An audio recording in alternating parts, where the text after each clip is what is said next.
O Corinthians acabou de receber uma notificação urgente e o problema pode ser muito mais grave do que parece. E tem mais, jogador pode voltar, mas ninguém sabe se vai aguentar. E dentro de campo, polêmica pesada no derby ainda está dando o que falar. Calma, porque o pior vem agora. Eu vou te mostrar exatamente o que está acontecendo nos bastidores, a situação financeira que pode explodir no clube, e o que pode mudar totalmente o próximo jogo do Corinthians. Mas tem um detalhe que ninguém está falando, e isso pode mudar tudo. Começando direto, o Corinthians pode ter uma novidade importante contra o Vitória. Caio César, sim, ele está voltando. Depois de mais uma lesão, mais um período no departamento médico, ele finalmente avançou na recuperação, treinou com o elenco, ainda em transição, mas já próximo. E agora vem a pergunta, será que dá para confiar? Porque o histórico preocupa. Chegou, jogou bem, deu assistência em final, mostrou qualidade, e simplesmente sumiu. Lesão. Voltou, jogou muito contra o Santos. E de novo, lesão. Agora pode voltar outra vez, mas ninguém sabe por quanto tempo. E isso muda completamente o ataque do Corinthians. Só que segura isso, porque tem algo ainda mais sério vindo. Fernando Diniz saiu em defesa do André. E isso gerou revolta em parte da torcida. Expulsão no derby. Polêmica, VAR gestos. E pressão em cima de um garoto de 19 anos. Só que o Diniz foi direto. Disse que confia. Disse que o jogador não fez por mal. E foi além. Colocou a cara. Coloco minhas duas mãos no fogo por ele. Mas a pergunta é, será que isso resolve o problema ou aumenta? Porque dentro de campo, o time sofreu. E isso teve impacto direto no jogo. E tem um detalhe que pouca gente percebeu. O Corinthians terminou o derby com 2 jogadores a menos. 2. Mesmo assim, lutou. Teve chance de ganhar, mas não ganhou.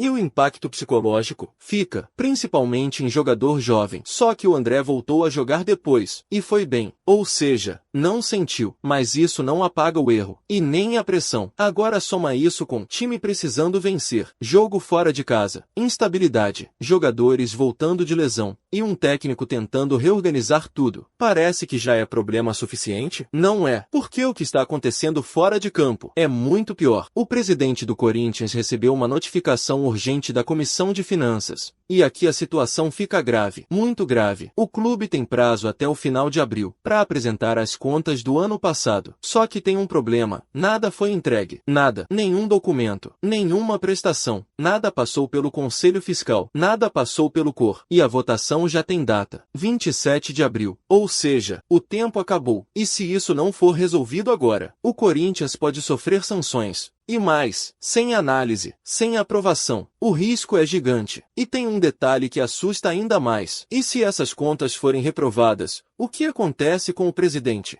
Déficit alto sendo comentado nos bastidores. Mais de 200 milhões. Pressão interna aumentando. E isso pode gerar algo ainda maior, impeachment. Sim, já existe movimentação, e essa notificação pode acelerar tudo. Agora pensa, time pressionado dentro de campo, e crise institucional fora. É o cenário perfeito para dar errado. Vou ser direto. Isso aqui não é normal. Não entregar contas no prazo? É básico, é obrigação. Se estivesse tudo certo, já estaria na mesa. E quando não aparece, alguma coisa tem. Enquanto isso, o time tenta reagir, jogador tenta voltar, técnico tenta proteger elenco. Mas a raiz do problema não está no campo, está na gestão. E isso reflete em tudo. Resultado, confiança, ambiente. Tudo. Agora eu quero saber de você. Você confia que isso vai ser resolvido? Ou o Corinthians está caminhando para uma crise ainda maior? Se você quer mais conteúdo assim direto ao ponto, se inscreve porque aqui não tem enrolação.